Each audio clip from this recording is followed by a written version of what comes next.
October 1944. Fort Oglethorpe, Georgia. The scent of freshly peeled potatoes mingled with wood smoke as Feldwebel Karl Müller stood frozen, wooden spoon suspended mid-air above the bubbling pot of Army-issue stew.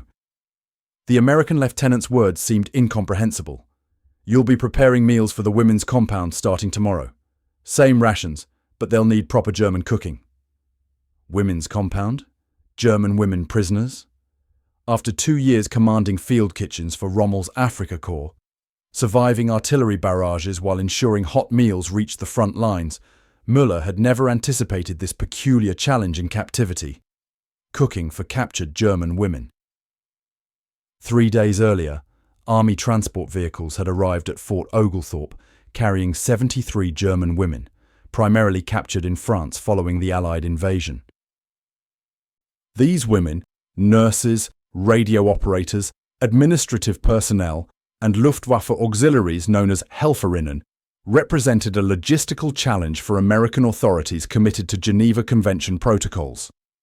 Camp records show that by October 1944, approximately 2,500 German women had been transported to American soil, housed in specialized segregated facilities at 6 primary POW camps.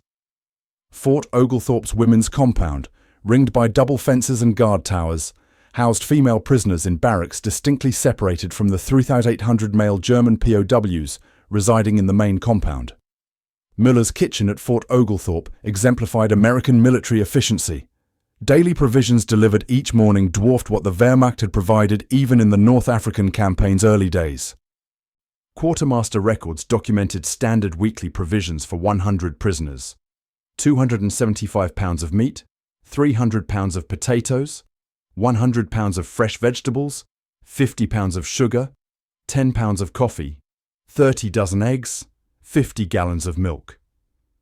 These quantities stunned the German cooks who had managed increasingly desperate rations during their military service. Nazi propaganda had prepared these prisoners for starvation, or worse in American captivity. Goebbels' broadcasts described Americans as vindictive, undisciplined savages who would exact revenge for German military successes.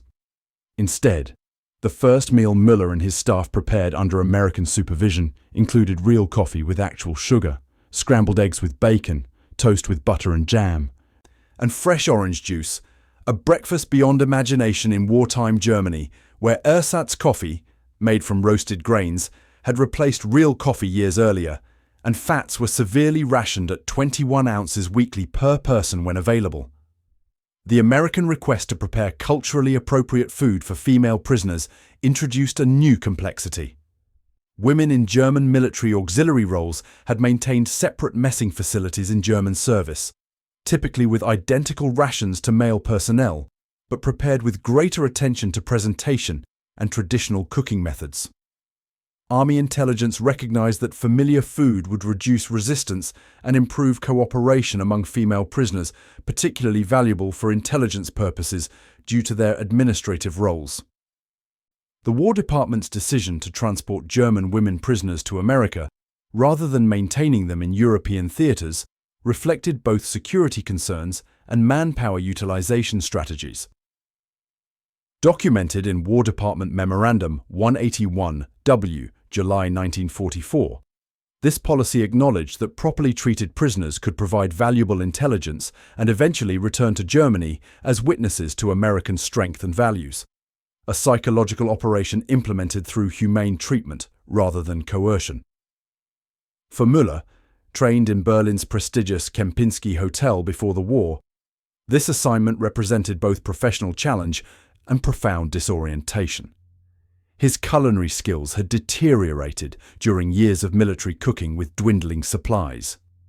Now, surrounded by American abundance, he confronted an unexpected humanitarian task: providing comforting, familiar meals to German women equally disoriented by capture and transport to this strange country where former enemies cooked for one another under American supervision.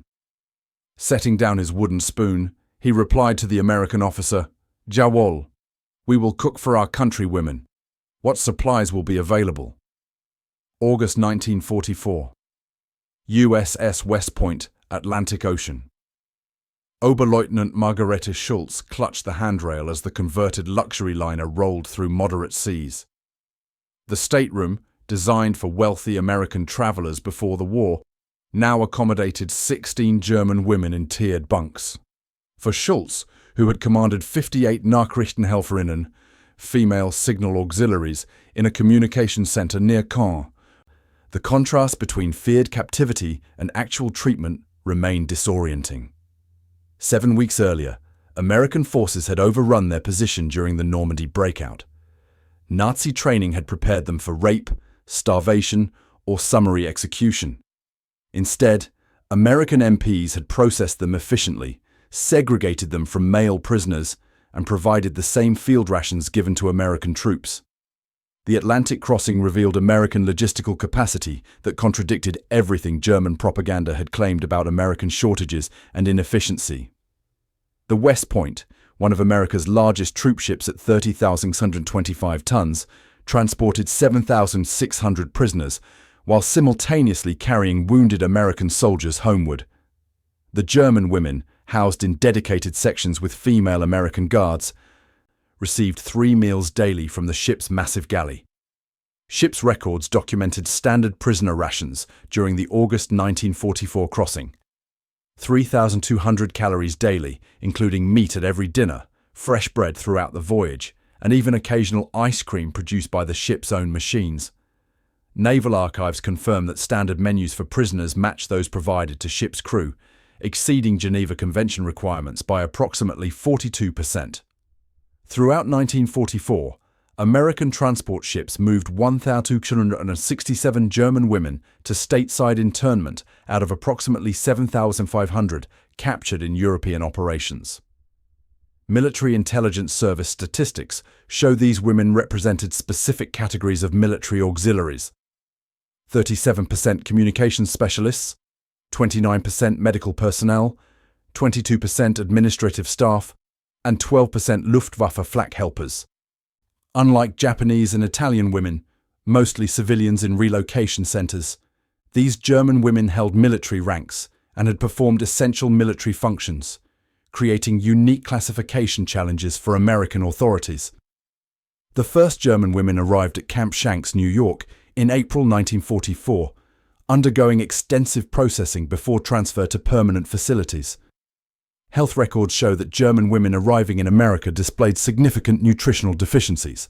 Average weight 17% below standard, vitamin deficiencies affecting 43%, dental problems in 78%.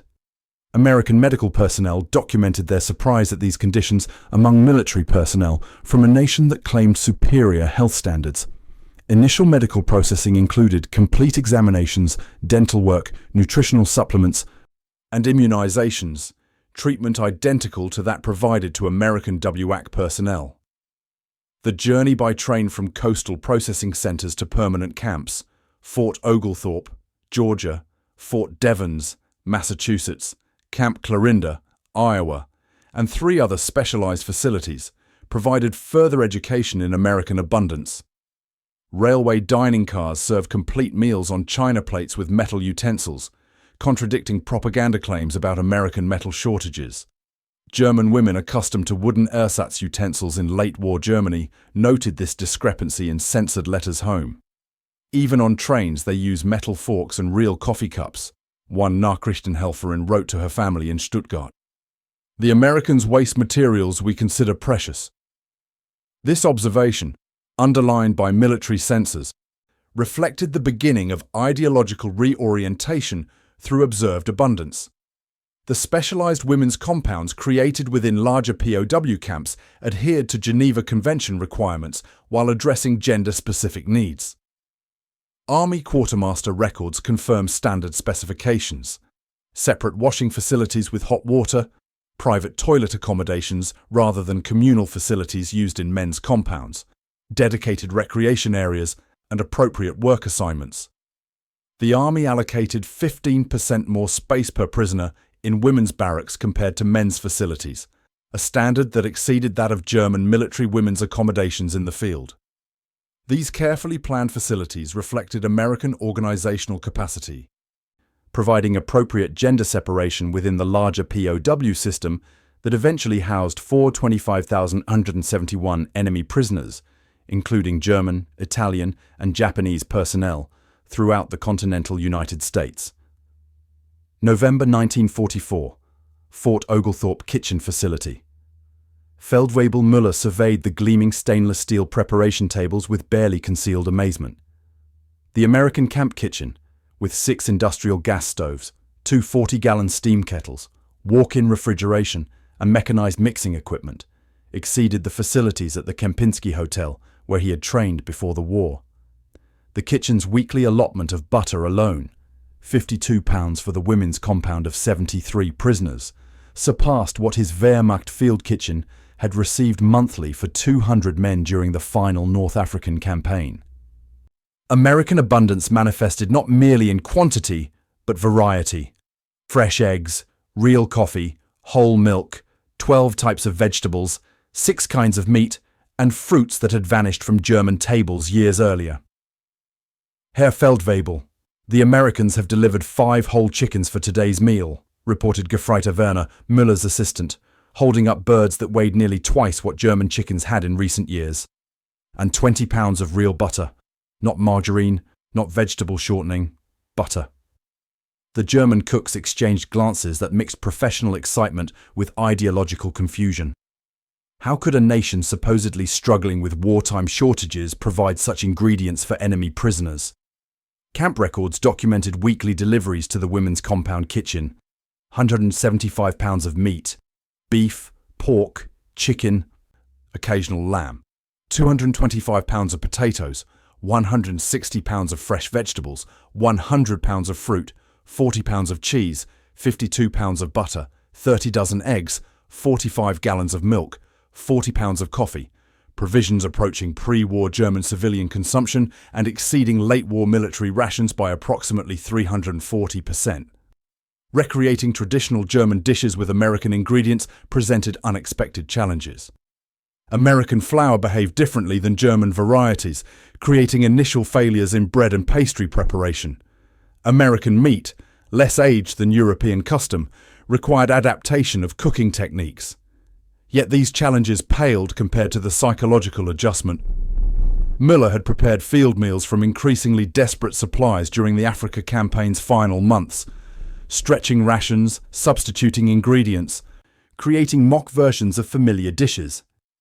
Now he faced the opposite problem, explaining to American quartermaster personnel why he needed specific items for authentic German cooking when substitutes were readily available. "We need the caraway seeds for proper bread," he attempted to explain to the American supply sergeant, who noted the request with bewildered efficiency. Within 48 hours, the kitchen received not merely caraway seeds, but an assortment of spices unavailable in Germany since 1941. This responsiveness to maintain culturally appropriate meals reflected deliberate American policy. Military intelligence directives from August 1944 specified that maintenance of familiar dietary patterns facilitates cooperation and reduces security incidents, recognizing food's psychological importance beyond mere nutrition. The first traditional German meal served to the women's compound triggered visible emotional responses. Camp observation reports documented women weeping over properly prepared rye bread, real coffee, and familiar desserts. For many, these foods represented home and normalcy after years of increasing deprivation.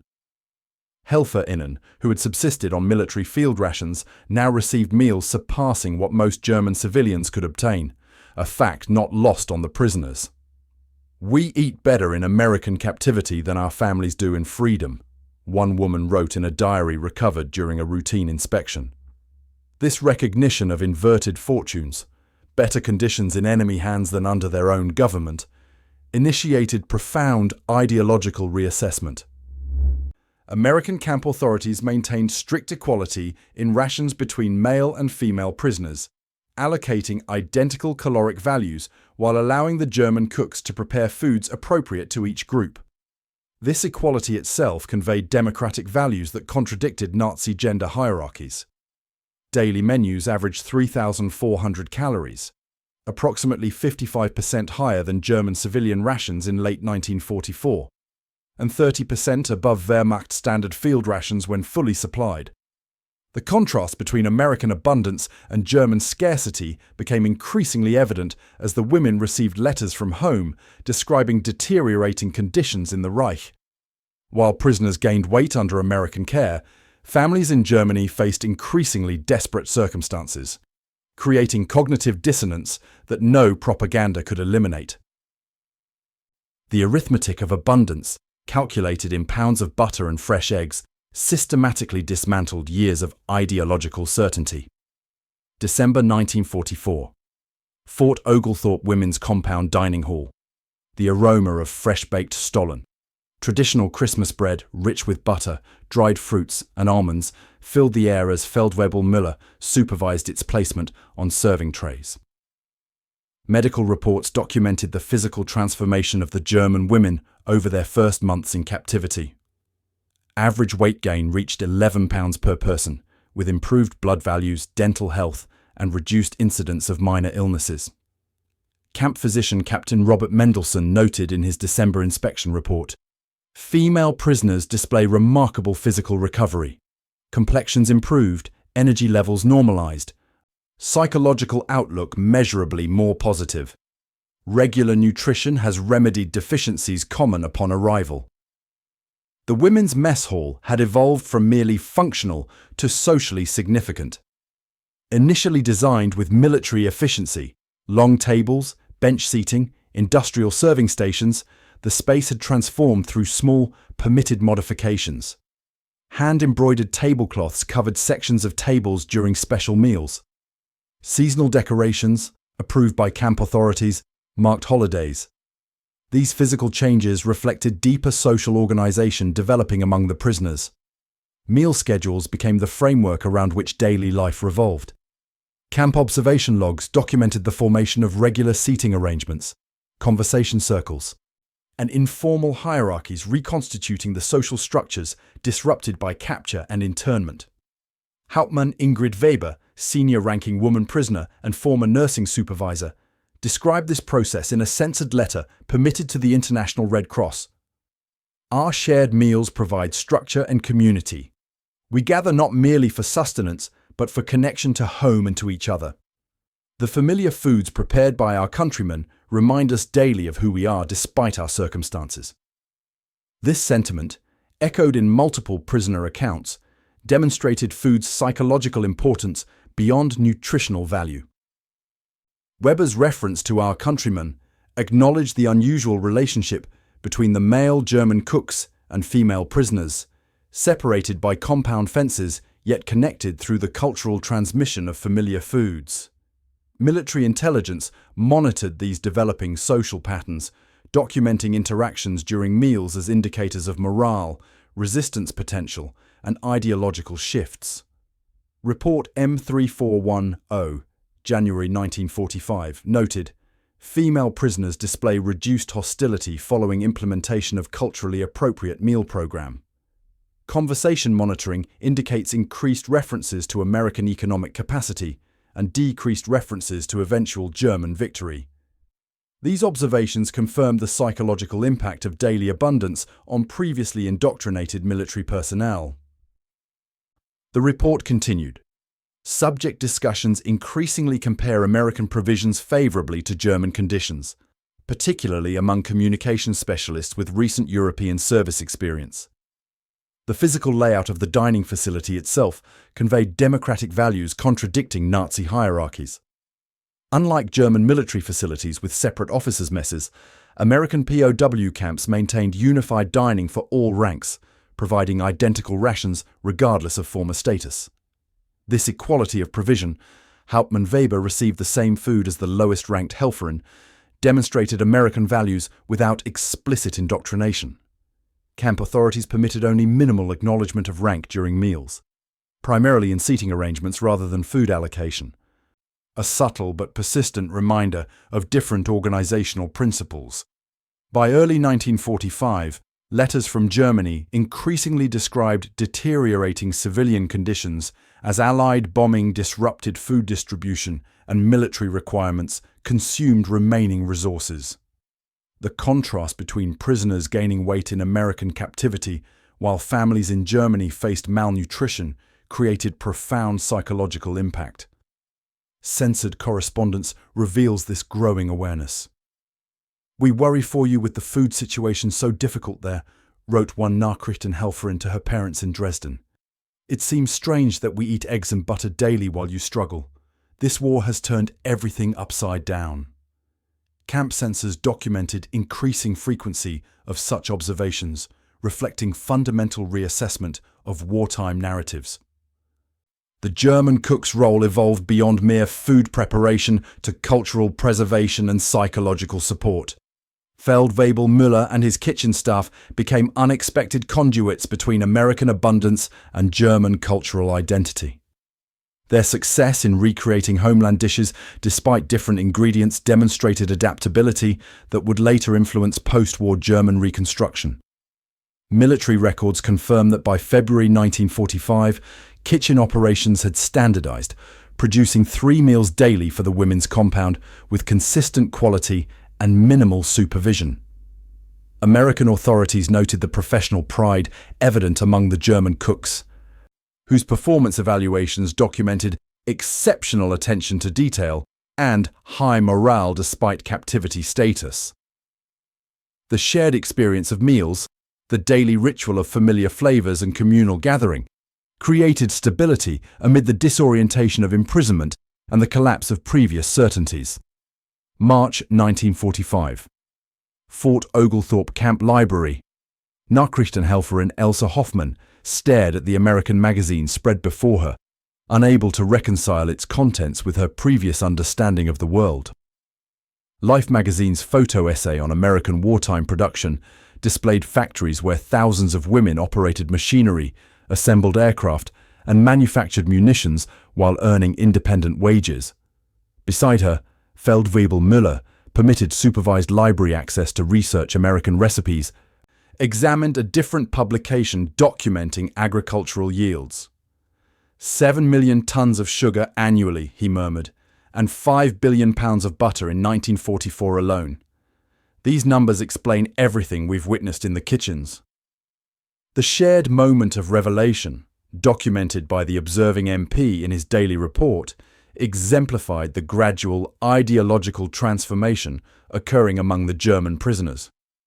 Military intelligence tracking of prisoner attitudes documented this evolution through systematic observation and conversation monitoring. Report M3770, March 1945, noted, 67% of female prisoners now express skepticism regarding previous propaganda about American conditions, compared to 31% upon arrival. Exposure to material evidence of American productive capacity correlates directly with ideological reassessment. This transformation emerged not from formal re-education programs, but from daily encounters with observable reality. Food abundance serving as the most immediate and undeniable evidence. Intelligence officers noted the particular impact of American women's visible roles throughout the camp system, with female officers and enlisted personnel serving in positions of genuine authority, contradicting Nazi gender ideology that confined women to supportive roles. Specific incidents accelerated this perspective shift. When permitted to prepare a traditional Easter meal in April 1945, the German kitchen staff received 25 pounds of butter, 30 dozen eggs, and 15 pounds of chocolate, ingredients that would have required months of ration coupons in pre-war Germany and had become effectively unobtainable in the war's final years. The casual allocation of these precious resources for enemy prisoners demolished remaining belief in American material shortages. "They use more butter for one holiday meal than my family saw in a year," Gefreiter Werner observed to Müller. How could Goebbels claim they were suffering shortages? What else was false? This question, captured by microphones installed in the kitchen preparation area, reflected the fundamental re-examination occurring among prisoners confronting contradictory evidence. Camp records document a particularly significant incident in May 1945 following Germany's surrender. American authorities permitted a supervised interaction between kitchen personnel and the women's compound for a traditional Maifest celebration.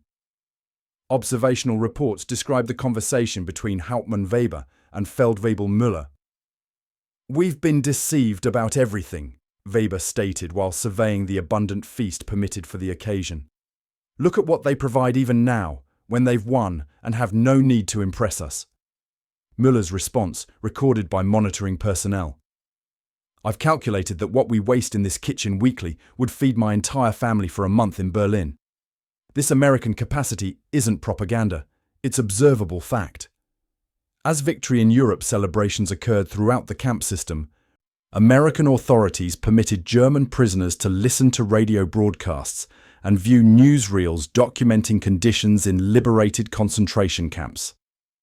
The contrast between American treatment of enemy prisoners and German treatment of civilian detainees created profound moral shock.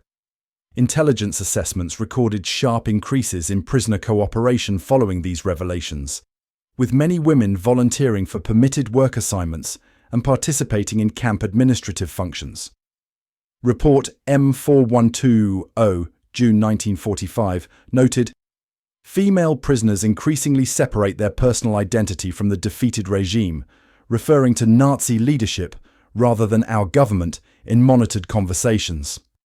This linguistic shift indicates psychological distance from previous allegiances. The German cooks, whose daily interaction with American supply systems provided intimate knowledge of American capacity, became informal opinion leaders among the prisoner population. Their transformation from skepticism to reluctant admiration manifested in professional behavior rather than explicit statements. Kitchen efficiency improved steadily throughout captivity, with American supervisors documenting exceptional attention to reducing waste and creative adaptation of traditional recipes to available ingredients.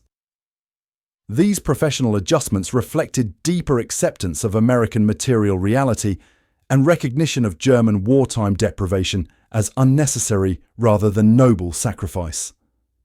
By summer 1945, attitude assessment interviews conducted by military intelligence classified 73% of the women prisoners and 82% of kitchen personnel as significantly realigned, a designation indicating fundamental ideological transformation.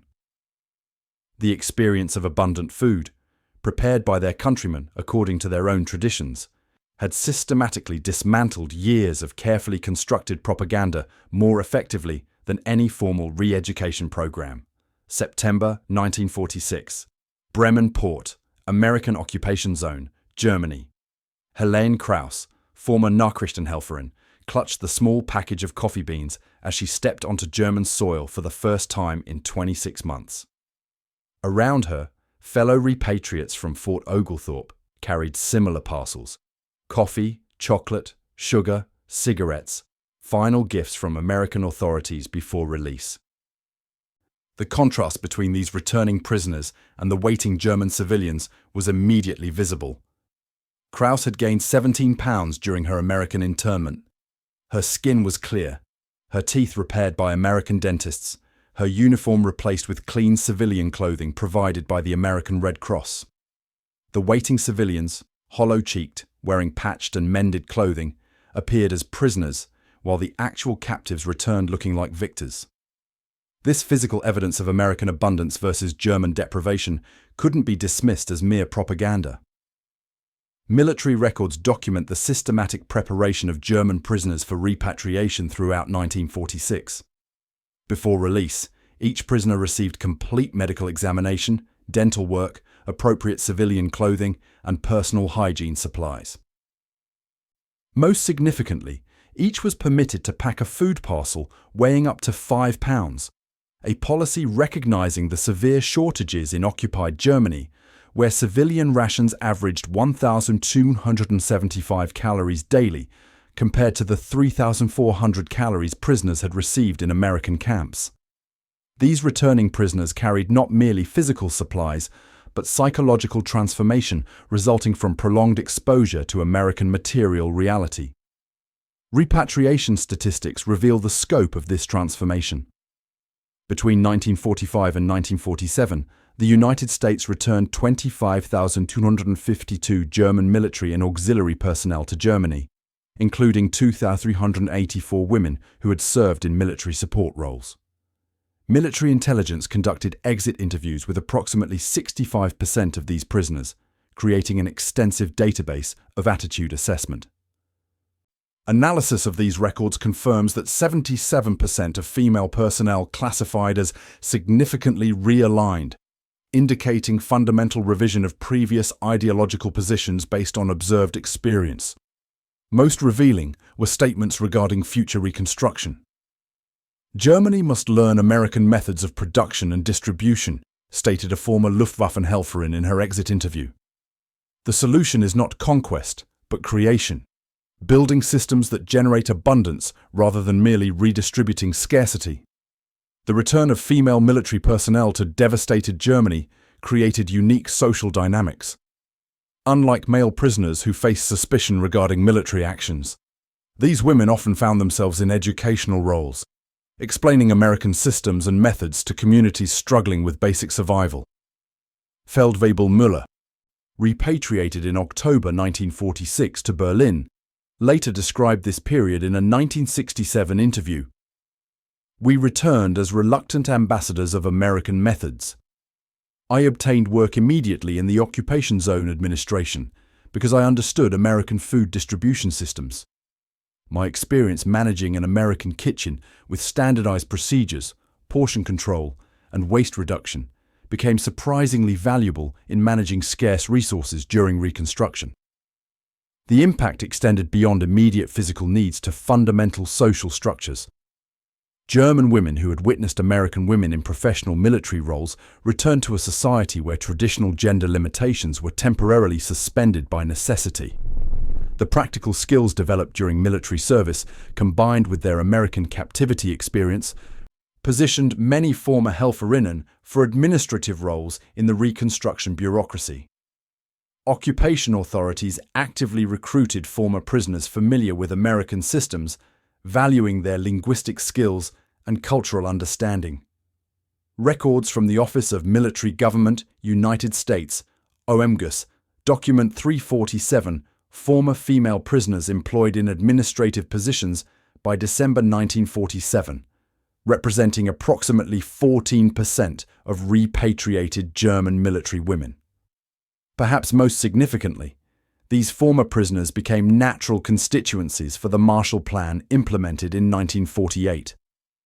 Having witnessed American productive capacity firsthand, they understood that American aid represented neither charity nor imperialism, but enlightened self-interest, creating markets for American abundance. "We had seen that America could produce more than it could consume," recalled Hauptmann Weber in a 1978 historical interview. "Their problem wasn't scarcity, but distribution. Helping rebuild Europe solved their excess production challenge while addressing our desperate needs. I understood this equation because I had watched American supply sergeants struggle to manage excess rather than shortage." Today, visitors to the German-American Heritage Museum in Washington, D.C., can view a special exhibit documenting this unique historical episode. The centerpiece features a recreation of a 1944 POW camp meal alongside typical German civilian rations from the same period. The stark visual contrast, abundant American provisions versus meager German allowances, continues educating visitors about a war ultimately decided by productive capacity rather than military doctrine.